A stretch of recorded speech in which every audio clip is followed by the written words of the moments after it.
Hello and welcome, this is Rooflemonger, and in this video it's just more of a me talking, kind of an opinion piece video. It's actually a question I get a lot, so I figured why not just, state my thoughts on the matter here. And that question is, Rooflemonger, which characters would you like to see for DLC the most? Now, we actually do know the current 6 remaining characters that are DLC, and if you're not already well aware, it is Android 17, Cooler, hopefully Big Super Shredder Cooler, not Metal Cooler, but we'll find out, I guess. Base Goku, so like a Kaioken Goku. Base Vegeta, so like Scouter Vegeta. Vegito, maybe Blue, don't know yet. And Fused Zamasu. So those are the remaining 6 characters as per the leaks that have been, they've been around recently and they've actually been around in the past.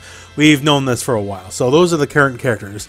Now, assuming they do a Season 2, which I can't for any reason doubt why they would, considering the overwhelming popularity of the game, the numbers, the DLC numbers, the DLC is moving, and the overall game sales, because this is the fastest and best-selling Dragon Ball game of all time, so I gotta imagine this is Season 2. And that said, so here are my picks for DLC, and I'm assuming, just like Season 1, well, I'm just gonna call it Season 1 anyways, there will be 8 characters, so the first 3 are kind of brain-dead picks, honestly. Those are being Jiren, Toppo, and Kefla. So, obviously, Super's a very big thing, very popular show, and, Jiren, especially, he's the big antagonist, he's the big guy to fight Goku, so he's got him. Like, there's no way he can't make it in. Like, I don't really need to sell you on it, because of course Jiren would be in some way, somehow, some possibility. Jiren will come in. Toppo, I think he kind of also rationalizes himself. He obviously has a bit of a moveset, he's shown quite a bit. He has the God of Destruction form. All in all, he just makes sense. Like, that, and now Kefla. Kefla, also, no need to sell you on the character, totally makes sense. Has a very distinct moveset, was a super popular character, would obviously move units. I'm just saying from a business point of view, obviously it'll sell, and that's kind of what the job of the DLC is, to sell, right? So, Jiren, Toppo, and Kefla, they're basically auto-includes as far as I'm concerned. There's no way any future revision of a Super Dragon Ball FighterZ or later DLC, it would be completely and absolutely remiss not to have these 3 characters. Now, let's dig a little deeper than the super obvious characters. The next characters I would like to see, well, first up, Master Roshi. Why is he not in the game to begin with? It's legitimately shocking to me that Master Roshi is not in the game to begin with. Roshi, besides the countless techniques, obviously the inventor of the Kamehameha, Mafuba, all sorts of martial arts with Jackie Chun stuff, all sorts of strikes. How is he not already in the game? It's legitimately baffling. He's, to me, would be an obvious auto-include, but obviously not to Arc System Works because he's not in the game. But I would love to see Master Roshi. Now, following that up, another character that would have a fantastic moveset and would be very clear playstyle on what you want to look for and how they would animate is Dabura. Dabura, obviously, wasn't around for too long in the show, but he did leave an impact. Dabura has a very varied moveset that can easily make for a great fighting game character. If you recall, he could create weapons out of the blue, create swords, create spears, obviously the stone spit, just a lot to work with. He would be a very, visually interesting character, very diverse, not a lot of the characters with Saiyan hair, not a lot of characters, Saiyan armor and all that. He'd just be a giant red dude, basically the devil, just an interesting look, and I think he can be made into a very fun fighting game character, which is the most important thing of all. Now, that said, speaking of fun fighting game characters and red people, Janemba.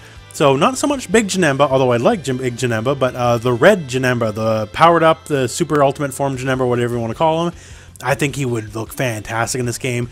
The Digislides, kind of like the digital teleport slide attack moves and all that. All the teleport stuff he has. Obviously, another character can use a sword besides Trunks. And I don't know. I'm a bit fanboy. Fusion Reborn is my favorite movie, so maybe that's the heart speaking on this one. But just even visually, in this engine, you know how beautiful this game looks. I would think he looks so amazing with those teleport slides and all that in this game. It would just look out of this world. Now, that said, these 2 last picks here, you might consider them a little bit out of left field, but this is, I believe in them and I like them. First up, Zarbon. I know you're saying, Zarbon, really? Well, yeah, really. Zarbon's cool. He's got swagger. He's got style. He's got 2 forms. He could be an install character, meaning you could spend bar like Golden Frieza, because obviously Zarbon normally very elegant, kind of almost like a Vega style character from Street Fighter, wants to fight elegantly, and big old frog, mean monster version of Zarbon brutal attacks, savage headbutts, just savage blows, all that kind of stuff. Diverse moveset, I think will also translate quite well into a fighting game. And just, in fact, he could even be, I don't know, like a stance character or something like that. Just as long as, please don't put like Dodoria in his moveset or something. I hate Dodoria. Nobody likes Dodoria. Please don't put Dodoria in the game. But Zarbon would be so cool. And the final character I would like to see is Bulma. And I know you're saying, well, Bulma's not a fighter. And, well, yeah, I guess you're technically correct. But so what? Who cares? Put Bulma in a mech. Bulma has an affinity for mechs. We have a lot of mechs in Dragon Ball throughout all the history of Dragon Ball. And just make her work with that. Like, it could be, you know, a Tron Bond style mech. It could be like a Sentinel style mech. That'd be pretty cool. And you know how Iron Man has his Hulkbuster armor? Well, make this like Saiyan Buster armor. Who cares? Put her in a mech and have her punch Saiyans in the face. And just have like a big old robot character. And because Bulma's the one character that would totally fit.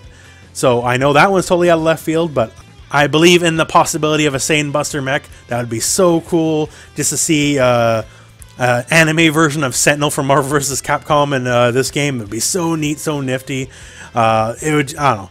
That's just totally me wishing for the moon, I guess, but that is definitely a character I would love to see. So there you have it. Now, just so you know, I'm in no way, shape, or form privy to Arc System Works or Namco Bandai's workings. I have no idea if there's a Season 2, or maybe not even Season 2. It could be like what Arc System Works is somewhat infamous for, a new disc-based release game, so it'd be like Super Dragon Ball FighterZ with a bunch of new characters, something like that. I don't know. But those are the characters I would actually totally love to see in the game. Maybe even another Tien. We got a million Gokus, a million Vegetas. You know what? Tien has enough of a moveset to have a second character. There's no multi-form. There's no multi-arms. He's the inventor of Solar Flare, and there's more that I can just keep going forever. So it'll be some cool stuff to see. So I'll posit this to you. What do you want to see as DLC characters? You know, put in the comment below. Let's see what everyone's looking for. Please don't Dodoria fans. I'm serious. I hate Dodoria. Don't even troll me. Come on. Don't even try it, please. Dodoria sucks, and you all know it. Anyways, that said, thank you very much for watching. Hope this video found you well. Go out and play some Dragon Ball.